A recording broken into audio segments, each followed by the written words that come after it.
Gurkha Combat Sports is primarily a kickboxing gym, and now we have their third fighter of the night, Nicole Gadjammer. I'm excited for this one. Dude, it's going to be a good one, man. And his opponent was looking game as well. This is Gadjmer's debut, and he said he's been working his cardio hard this camp. As soon as he found out about this fight, he knew he needed to hit the sprints, hit the hills, and make sure that he could make it all 3 rounds. And, you know, speaking with him before the fight, it really seems like he carries that intensity around with him, that chip on the shoulder that a lot of people like to see in a fighter. He's also going to come out brawling. No doubt. And he's got a wrestling background as well, so I asked him how long he's been training kickboxing, and he said for at least a couple years. So just like we were talking about before with Abdullah, 3 years of experience before you actually get into the cage. It showed. Absolutely. It showed. That did not look like somebody's first fight. So high expectations for Nicole. And now we get ready to introduce our next fighter with PJ. And now coming to the cage to stand across and stand and bang. This is Shady Loco.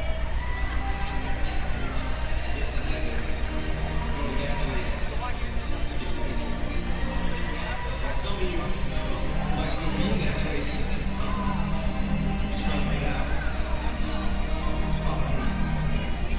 I'll continue. Now, I spoke with Taden Loco. He is a go-getter. He said this is his life. This is all that he does. He's in that gym. He's ready to go. I mean, he's really a spunky kid. I'm excited to see what kind of energy he brings to this cage tonight. Fighting out of Purcell's Training Center here in Des Moines, and he's done some Battle Zone kickboxing events. He's 2-0 in those fights, and he's also fighting out of Iowa Martial Arts, and he's faced Mason Hundred, who was fighting for the 145-pound title later tonight. So he's definitely got some experience against Nicole, who's making his debut tonight. But does 2 or 3 fights, you know, does that really solidify your style and your approach to what you're looking for to do in the cage? You know, once again, how much time are you spending in the gym? And with these guys looking seasoned and spending as much time in the gym before they take a fight, I mean, you can't take anything away from him for being a debut fighter. Absolutely. And this kid was here early. He's ready to go, and it seems like he can turn into a true professional. Both these guys, great personalities for fighters, man. I'm pumped for this one.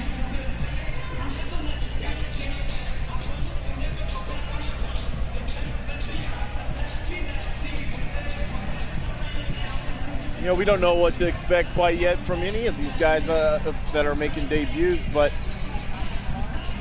if they keep going the way they've been going so far, I think it's going to be a really good night. I agree. And that's the best thing. So when you don't know what to expect, that's the best way to tune into a show. Got you on the edge of your seat from the very beginning. When I watched Taden fight in his last couple fights of Battle Zone, he attacks with the hands a lot. So I'm really hoping that he's able to mix in the feet a little bit and make sure that he can put the pressure on a young fighter making his debut. So now, here to introduce the fighters, we got PJ. And here we go! Round number 3, your kickboxing bout. Together for 3 rounds of 2 minutes each. Eric Carr is your referee. Your 2 fighters first. Making his kickboxing debut. At 145 pounds, he trains with Gurkha Combat Sports from Akron, Ohio. Nicole Gadjammer!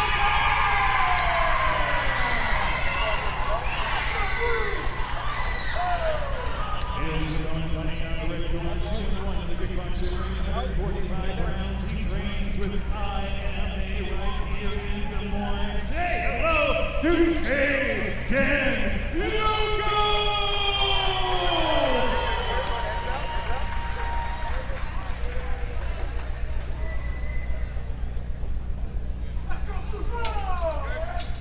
Hard act to follow in bouts 1 and 2. Here we are for number 3. Right away, coming out swinging.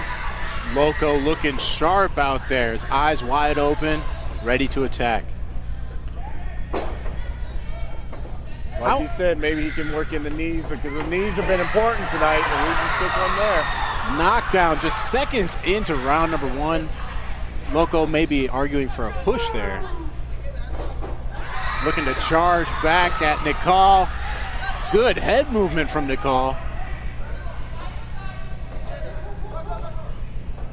Yeah, Loco is kind of head hunting a little bit. He needs to settle down a little bit, get a little poise, get his feet underneath him.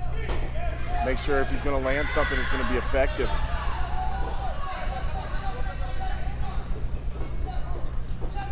Body shot by Nico. Loco struggling to get any rhythm going here. Yeah, he's really got to find a little bit of poise, man. He's got to settle down a little bit. And that's young fighters, too. You asked about that earlier. You know, what are the disadvantages of this? And that is as far as time in the cage and in the gym. Well, I think we're seeing it.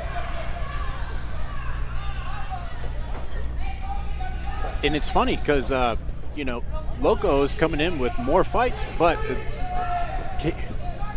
Nicole is looking like he's got some great experience with those guys at Gurkha Combat Sports. Yeah, a lot of gym time put in.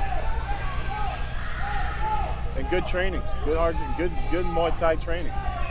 Loco finally keeping Nicole nice up uppercut. against the cage, going for those clinched knees, and some return by Nicole. And another nice knee. And good head movement by Nicole. Avoiding that combination set by Tatum. Tatum takes another knee to the body. Now those are going to carry on in those later rounds. Those wear on you. The last fight.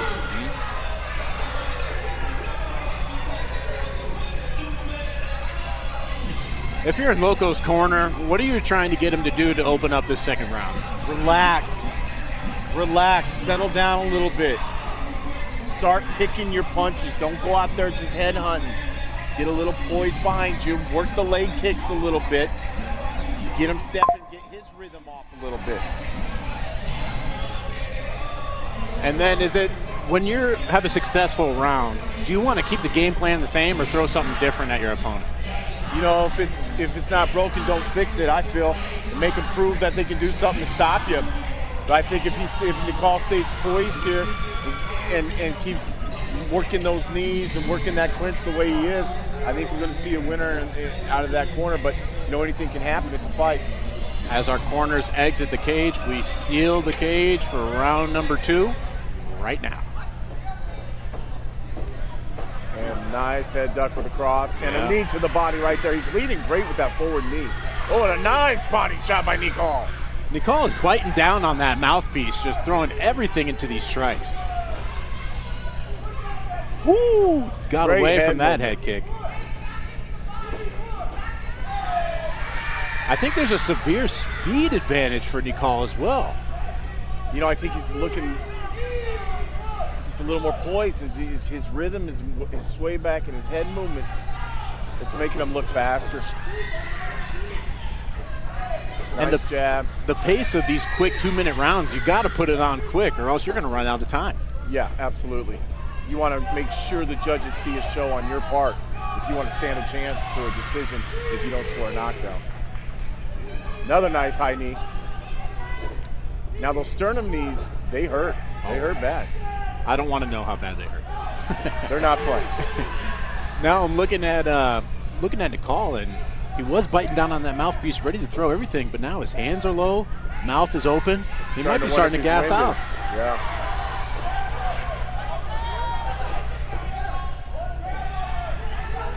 If I'm Loco, I gotta capitalize on this.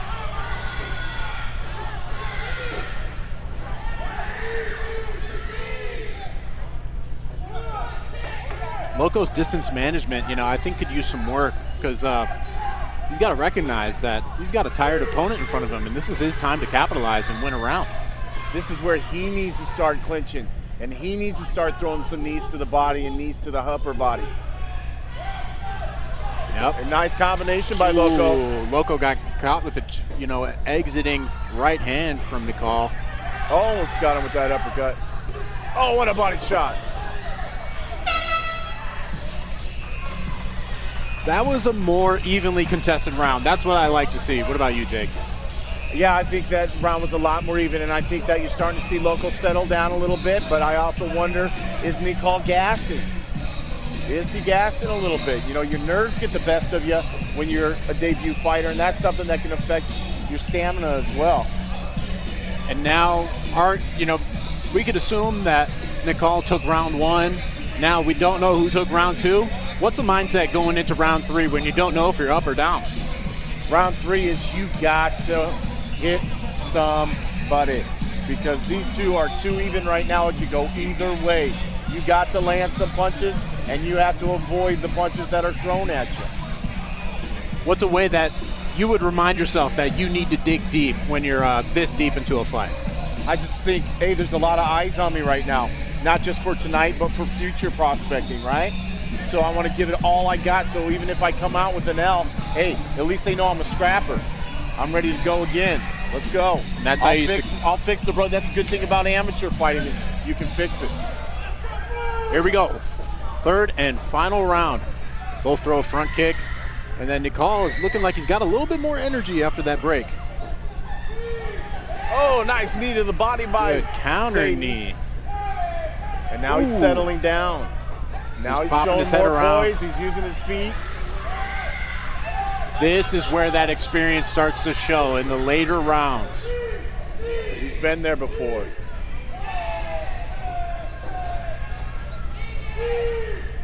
Just got to make sure he's still got that zip behind the punches. Oh, and a nice punch by Nicole. Right to the temple of Loco. He took it well, though, and a nice knee to the body. He throws back. Great matchup so far. Let's see who could run away with it. I think whoever wins this round takes the whole thing. Yeah, once again, happy I'm not a judge tonight.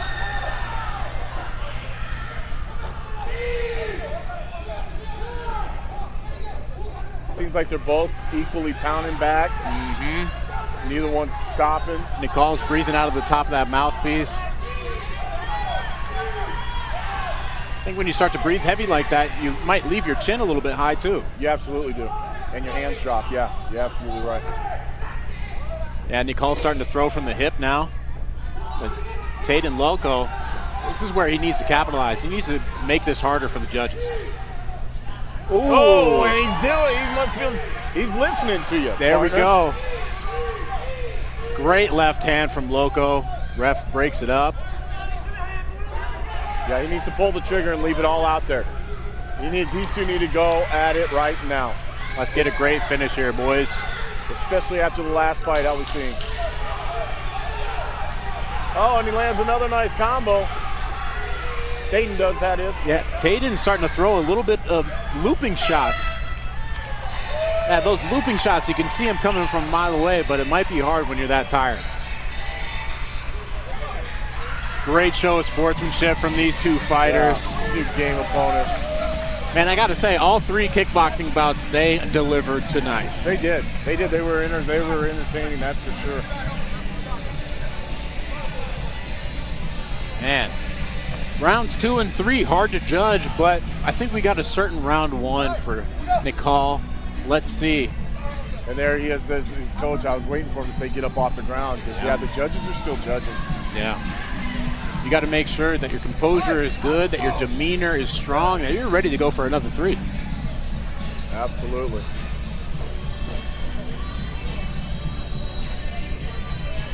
I don't know, man. You asked me last time, so I'm going to ask you this time.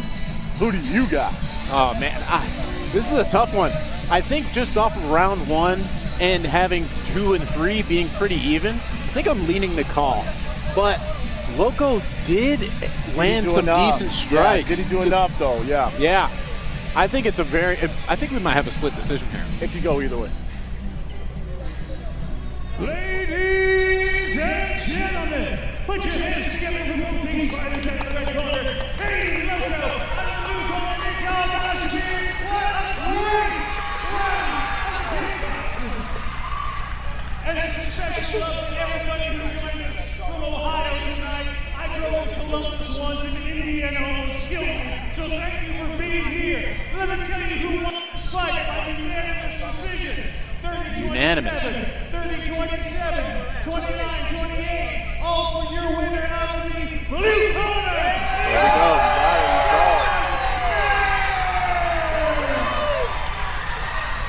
Do I think it was that big of a difference? No. But did they score that first knockdown and knockdown? Or That's did a they great score question. it a push? That's a great question. Yeah, Loco was arguing for the push, but I would argue that they did call that a knockdown. But I don't think that would make for, a 10-8 round in the first. But obviously, Nicole put in the work. Gurkha Combat Sports, 2 for 3 on the night. Not bad. A successful trip for them from Ohio. Shahi can drive home with his head held high, win or lose, just because of how well his youngsters did, ranking underneath him. Absolutely. Great to be able to go back to the gym. And so, I drive you too young. So I'm done. I'm retired. and Sajid just announced to us that he is retiring. He's retired. He's going to focus on his other thing. Focus on those young fighters, Shahi. Yep, and shout out to those kids. Shout out to his home country of Nepal. Great guys. They were great guys. Yeah. When I speak to them, they just People that you would want to have come back to the AFC event. for absolutely, sure. absolutely. For a long career to make it to 42 years old, Sajid Lama, you got to give it up to him. Anybody that can make it that long in the sport, much respect to them. They've earned it from me.